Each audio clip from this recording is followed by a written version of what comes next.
Civilizations survive, providing stunning testimony of a magnificent people. For example, the awesome pyramids of Giza in Cairo could only have been built by a people with absolute mastery of engineering, architecture, physics, mathematics, astrology, and a host of other sciences.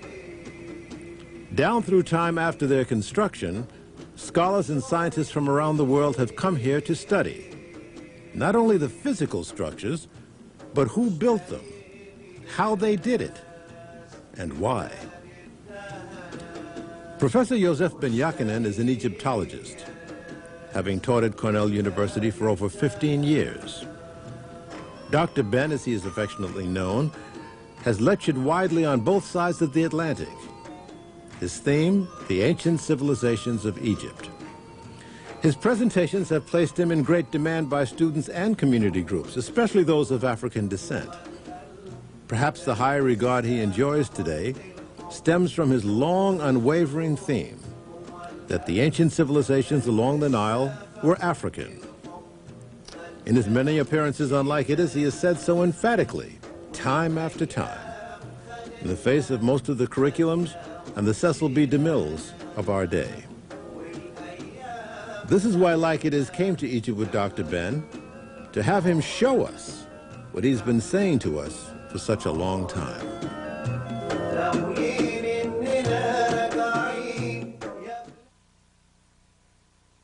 Dr. Ben, following him from one side to another, from the Nile's east bank to the west bank. Our journey's first stop was at the wondrous pyramids of Giza. How big is this pyramid that we're on? Which pyramid are we on now? This is what we are the one of Khufu, which the Greeks called Cheops. This is 48 stories tall. About a story, let's say, from one floor to the next floor, 10 feet. So you got 48 times 10, 480 foot tall. Now, the metal you see on the top there, showing you where the end of the capstone was originally, before it was removed. So it will be fought. But then the building goes down into the ground. What you see there is the earth surface, earth level. But below there you got another 2 stories down, where you got cutways, walkways, tunnels, and so forth. And recent sounding, they have voids that they believe to be other rooms or whatever, chambers or so forth. Now, downstairs you have beautiful work, the friezes and so forth that tells various things that the average person will see on the outside. But it's about 3.5 city blocks. 3 times 200 plus approximately 640 feet. Each leg is 3.5 city blocks. Roughly square. A square was 640 feet. You got about 2 million blocks in this building. About 2 million. How much do they estimate each one of these blocks of granite? This is granite? No. This is limestone. How did they bring that stone all the way from... And barges, and floating barges. Quite recently they found the area where they dock, like a wharf, a harbor, where they were able to come off the Nile and come up into this area and bring the stones that were brought. Now, you're a civil engineer. How was this thing built? How did they, once they got the blocks here, how did they put them on top of one another? What's the nature of this awesome building? There are a lot of theories. Mine, if I could add mine, and it may not be mine, some other people may have thought of it, but I take my theory from Karnak Temple, or the Temple of Warit. There is an excess of a ramp left there. And there's some places you can see some pieces of ramp. So it is obvious that they use the ramp system. The higher they go, to keep the same pitch, the longer the ramp came, so they can keep the same degree. It was easy then, because remember, you have about 300,000–400,000 people not working during the inundation period, the flood period. All of these monuments, wherever you go, are built in highland, above the flood level. So when the flood comes, these workers, these farmers have nothing to do. They have this. So it's not this myth about slave labor? Nonsense. Slave labor is nonsense. Pure, mitigated nonsense. These men were not guessing. They knew definitely what they were about to do. Is it true that each corner of this pyramid represents dead north, south, east, and west? It is. It's on target, as I said. The most modern engineering, geological, geosophical instruments cannot do this. Dr. Ben, was it always called a pyramid? And no, pyramid is a Greek word. Meaning what? House of fire. House of fire? Yeah, mid is like house. Pyromania. Pyromania, house of fire. Why did they call it that? Well, I could understand a firehouse. It's just like saying Heliopolis instead of saying On. On would be the sun, or the house, the city of the sun.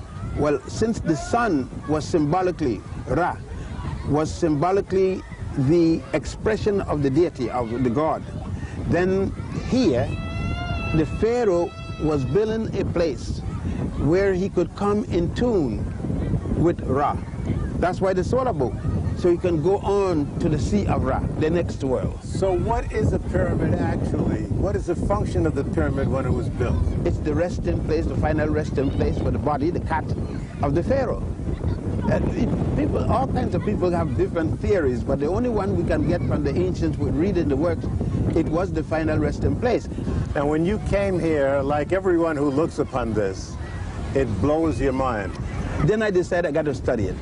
Because I didn't come with intent to study. I came with intent to see, just to see. Well, who did you go to when you were here? You were just here on your own? I was here on my own. Believe it, I had just married. The tradition, my father and mother pick out my wife. I had to marry by the culture. It was, I'm going to marry the girl, I marry her.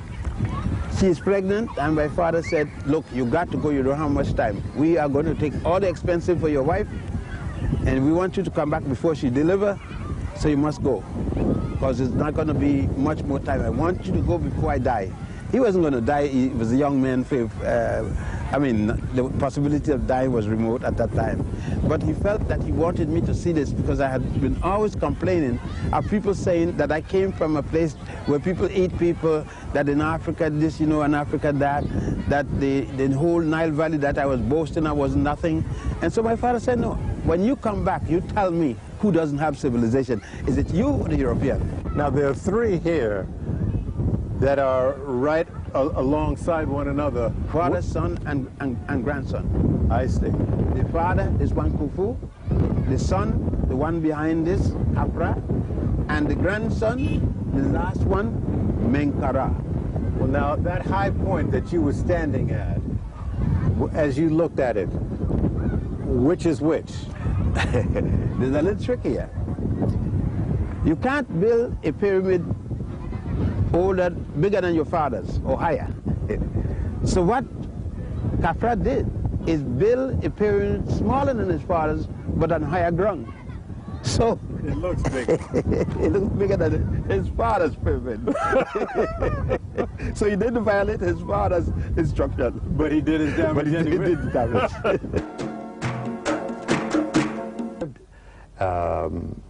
In Cairo, from where? Alexandria. When you went there by boat? I went to Alexandria by boat, and I came down to Cairo by freight train. Now, where did you tell me where you went from there? Well, I went and got housing at the El Nil Hotel. Then from the El Nil, I got a freight train going south, which is in this direction, until I got down here at Luxor. And not at this point, the railway station is back away from the Nile a bit, the city of Luxor per se, not here at the waterfront. All right, now before we head on that journey south, you of course went to the pyramids at Giza. In Cairo. When at that area, there was only one building, and that was the Mena House, and considered to be way out in the country. Way out. The cement village and all those places were not there yet. You went to the pyramids at Giza, and you were pretty much on your own, but you tried to join a group of students who were there with a professor from England. Is that true? Yes. Would you repeat that again? There was a professor by the name of Goodenough, and he had, I think it was 6 or 7 students. In those days, there was no school for Egyptology. You either was in a school for architecture, religion, archaeology or so, any of those disciplines, and you came and studied with a field man, and you learn in the field. There were very few so-called textbooks in Egyptology. Egyptology was a thing which you did your apprenticeship with a person in the field. What happened when you ran into this professor? Well, when I went to saw the professor and saw what they were doing, it was right down the alley of what I wanted to do. What were they doing? They were digging, they were examining and looking at the reliefs in the various buildings. I asked to join in with them. And I was honestly told that they were sorry that they didn't take people of my color, and the exact words. And I said, well, it would be nothing wrong I was doing. I was willing to compromise, and I wouldn't get into their way. And he finally said, well, all right, you could stay and go around what we do, but you can't sleep along with us. You would have to sleep away from us. Tell me some of the names that you were referred as. I was called Snow White. By this professor? By professor and the other students. At the time when they want to relate to me, they said Snow White or Black Boy. There were so many other names, Black Sambo. And they would come out and say it whenever they felt like it. Sometimes they would say African, and that's supposed to be an insulting word. To call me an African, I was supposed to feel bad, but that one I was very happy. When they called me African, I was happy that day. Did you get into the Museum of Cairo at that time? No, because the Museum of Cairo, they wouldn't let me go in there. You didn't go in the Museum of Cairo looking like me. You actually couldn't go in there looking like me. Libraries? Did you go to a university? They were not open to me. So you were really on your own? Yes. Egypt under the British at that time was no different than Georgia or Mississippi in the United States to a black person. The pyramids in Giza, did you just examine one, or did you examine all 3 and the Sphinx? I really at the time didn't examine per se. I knew that the tunnel, the downstairs or into the pyramid, that there were downstairs walkways and so forth. They weren't open to me at that particular time. Going through the streets of Cairo today, heavily congested, we see all the shops and a lot of people. Was it pretty much like that in those days? No. Cairo got 16, 14, 15, whatever million people. I think in those days, Cairo may have had close to 1 million, if that much. It had it was quite a healthy sized city. But in 1939, I couldn't tell you the amount because I didn't have that leisure to look that close to the population. But I guess it was pretty close to 500,000 or something like that. All right, so you boarded this train and you headed south. And your first stop was Luxor, and then you went down to Aswan. Yes, the first stop was Luxor, and it took two and a half days to get down to Luxor. And then from there? And from there, I went, I heard there were quite a lot of things to see on the West Bank. I saw the East Bank, and then I could imagine what was on the West Bank. But I didn't have time to go to the West Bank because I wanted to go down as far as I could where the train went, and that was Aswan. Aswan is located south of Cairo, up the Nile. Remember now, the Nile flows downward to the north. Here, the pace is tranquil and most beautiful. The people here are, as Dr. Ben himself would say, burnt of skin.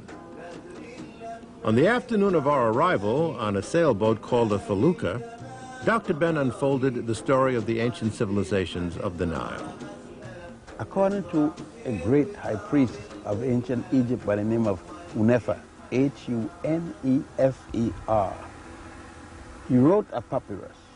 It's known as the Papyrus of Hunefer, the paper of Hunefer. He said, "We came from the beginning of the Nile, where God happy dwells, at the foothill of the mountain of the moon." The mountain of the moon, there are two places in Egypt, in Africa, named Mountain of the Moon. One is between Ethiopia or Kenya and Tanganyika, called Kilimanjaro, means Mountain of the Moon. The other is in Uganda, Rwenzori. It also means Mountain of the Moon.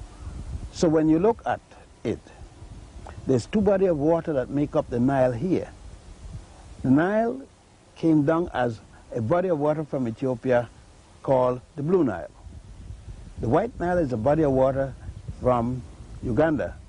Both of these bodies of waters meet in Khartoum in Sudan. They continue from further north from the south, and they meet another body of water out of the Ethiopian highland, and that's called the Atbara River. And in Atbara, Sudan, those other two bodies meet. Therefore, from then on to here and to the Mediterranean, which was called the Great Sea, that body of water, the Nile, has been the one that played the highway for a major civilization that started in Central East Africa and reached its zenith in this land. And so you're saying then that the people of Central Africa migrated north up along this river? Yes, I'm saying that the original high culture, where the people first start to make scratches, symbols, writing down, hieratic and so forth, finally develop into alphabetical presentations, mathematical signs, religious signs and symbols and so forth. They actually had their beginning in Central East Africa. All right, so there were several thousand years that encompassed this dynastic period that preceded the birth of Christ.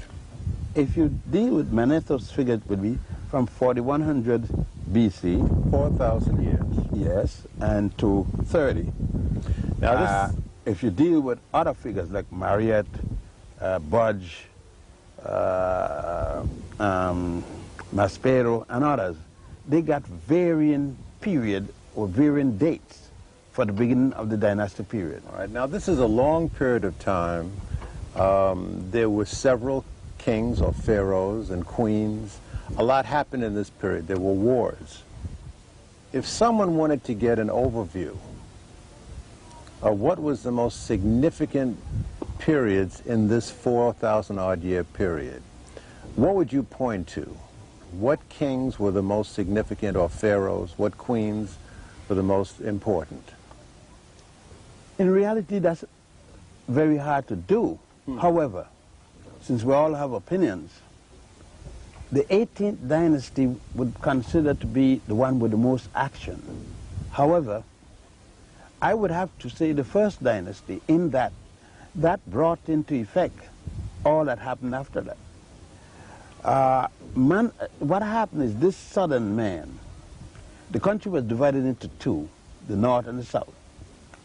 This man in the south, Nama, a king, organized his other vassals, other small kings, against the men in the north to have a unity, a man called Scorpion. They met in a battle for unity. Either the south was going to control the north, or the north was going to control the south, and they met at a place called Memnefa, today called Memphis. The war was fought there, and the men from the south, Nama, won. He took his concept of the deity, God, Ra, against the man who lost his concept of the deity, Amen.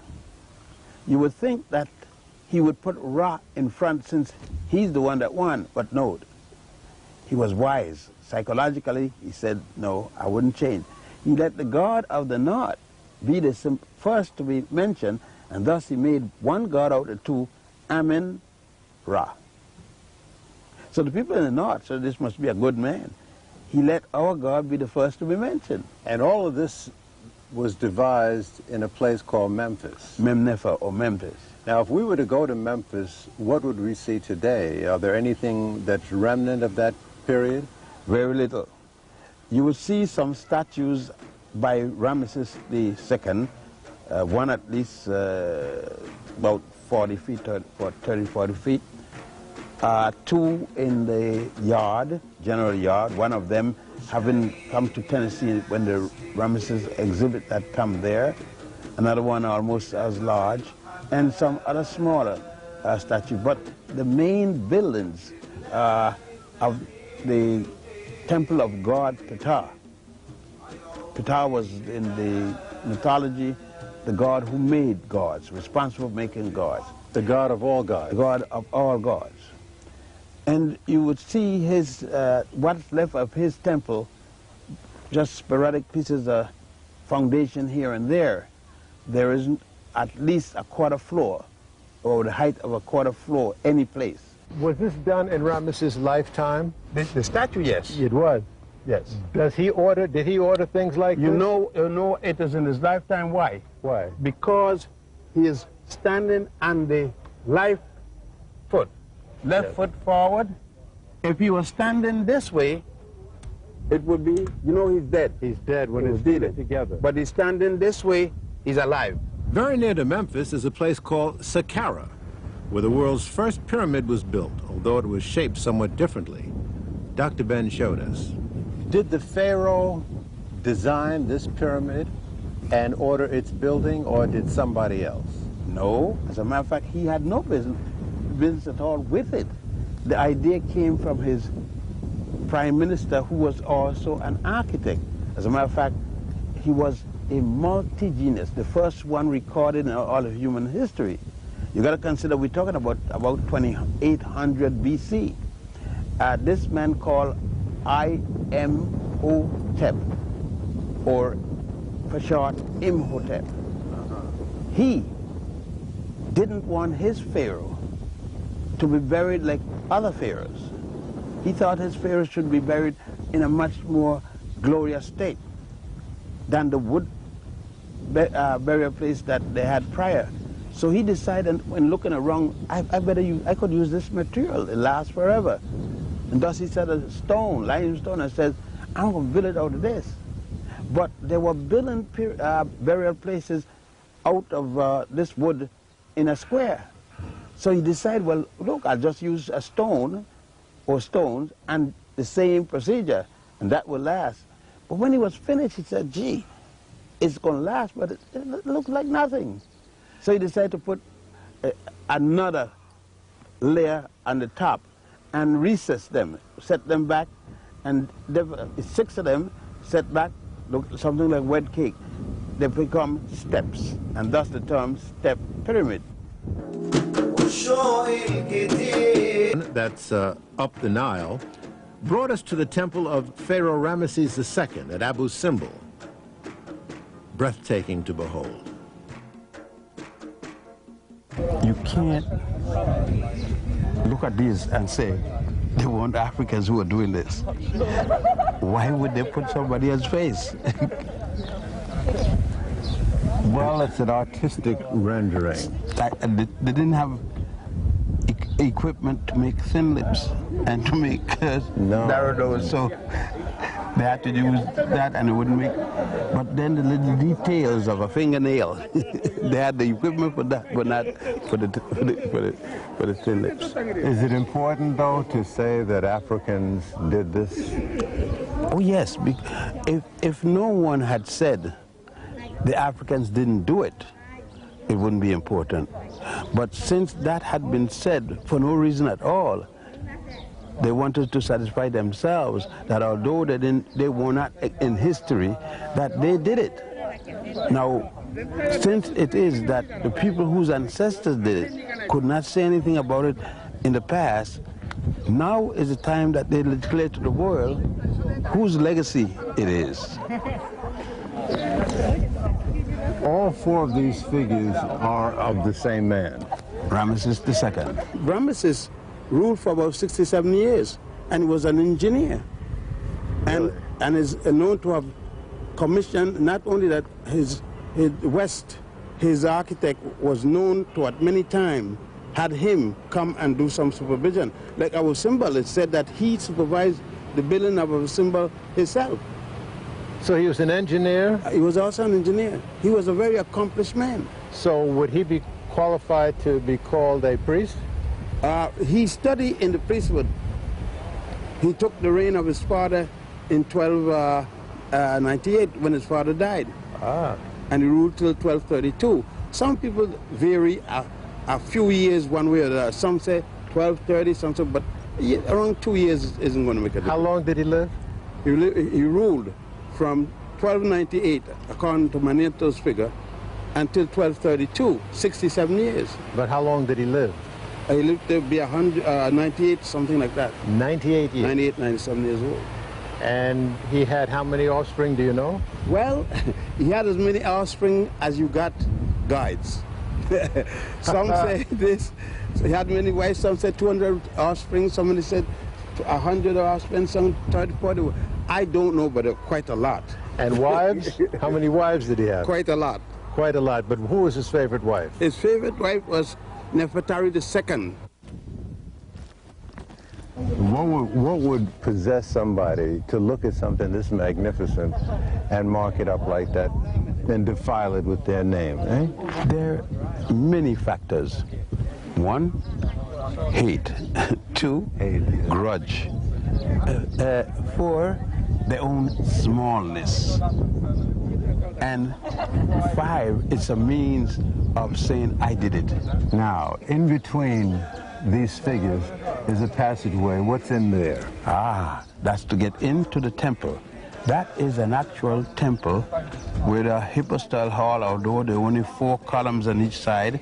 And then on the walls, you will see the wars that Ramesses II fought with the Hittites and others. Of course, no record of the war, any war with the Hebrews, none whatsoever. Right. And at the end of the corridor, there's a little chamber. What's that? There's what you call the antechamber, and the next chamber to that, the last, would be the Holy of Holies, or the sanctuary. Holy of Holies. And inside the Holy of Holies will have the triad. Like you have the Trinity. Yes. That's where the concept of ancient Egyptian in every city had a holy triad, T-R-I-A-D, 3 gods. Normally a god, a goddess, and a god. A god, the Father, a goddess, the Mother, and a God, the Son. The Holy Trinity that Christianity adopted. You notice this side. These are supposed to be the Asian captives of war of Ramesses II. You notice that? Carefully. Now let's shift side. These are supposed to be Nubians or generally Africans, but they are tied the exact same way as these on the side. Yet, in America, in the classroom, these are called Negro slaves of Ramesses. But these are called, in the same textbook, by the same professors, Asian captive or Semitic captives. Prisoners of war. No. Yes, prisoner of war here, but slaves there. Now, what made the difference? Go and see. I can't possibly imagine. All right, my brother.